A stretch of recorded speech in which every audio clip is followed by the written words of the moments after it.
Okay, now that you have a telescope, I don't want you to be disappointed. You can see wonderful things in the sky and incredible clusters of stars and galaxies. But don't expect your pictures to look like pictures from the Hubble Space Telescope. These pictures we have at Dyer were taken with the Hubble Space Telescope, and gravitational lenses, you're not going to see things like that. And big giant planetary nebula with color, you're not going to be able to see the color. Now you can see galaxies, and you can see planetary nebula, but they will be faint. They'll look more like a dim smoke ring, and with no color.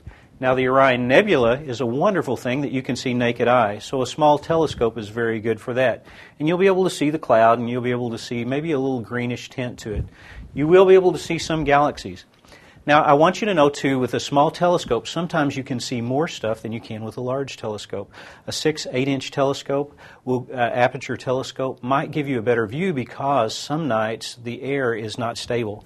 If you walk outside and you look at the stars and you see them moving all over, twinkling, astronomers call it scintillating, that's not really a good night to use your telescope. You want a night when you look at the stars and it's as steady as it can possibly be and the stars don't move at all. On those nights you'll have the best contrasting views, you'll have the sharpest views.